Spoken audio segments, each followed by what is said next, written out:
সন্ধ্যা সকলকে, এটা হচ্ছে শ্রাবণ মাসের শেষ সোমবারের ভিডিও। তো এই দিন আমি সারাদিন কি করলাম সেটাই তোমাদের কাছে আজকে শেয়ার করব।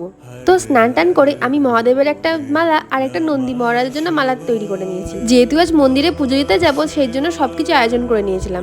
তো আমি তাড়াতাড়ি করে ঘরে পুজোটা দিয়ে নিলাম, আর এইদিকে আমি রেডি হয়ে গেছি পুজো দিতে যাবো বলে। তো চলো পুজো দিতে যাওয়া যাক। আর তোমাদের সাথে গল্প করতে করতে চলে আসলাম মন্দিরে। তো চলো পুজো দেওয়া যাক। আর এই যে মন্দিরটার অবস্থা দেখে বুঝতে পারছো সেরকম কেউ পুজো দিতে আসে না, ওই জন্য ভাবলাম এই মন্দিরটাই পুজো দিতে আসি।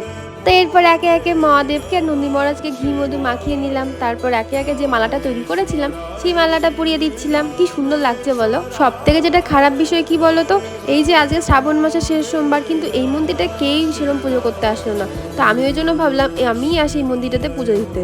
তো পুজোটা আমি এদিকে করতে থাকি, আর তোমরা ভিডিওটা স্কিপ না করে দেখতে থাকো, আর লাইক করতে কিন্তু একদমই ভুলবে না।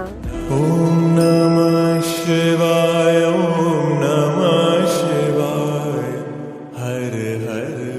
এইদিকে তো আমার পুজো প্রায় কমপ্লিট হয়ে গেছে। আর তোমরা মহাদেবের কে কে ভক্ত কমেন্ট করতে কিন্তু একদম ভুলো না। আর মহাদেবের কাছে আমি এটাই প্রার্থনা করি যে তোমরা সকলে ভালো থাকো, সুস্থ থাকো। আর মহাদেবকে ফুল দিয়ে সাজানোর পর কি সুন্দর লাগছিল বলো।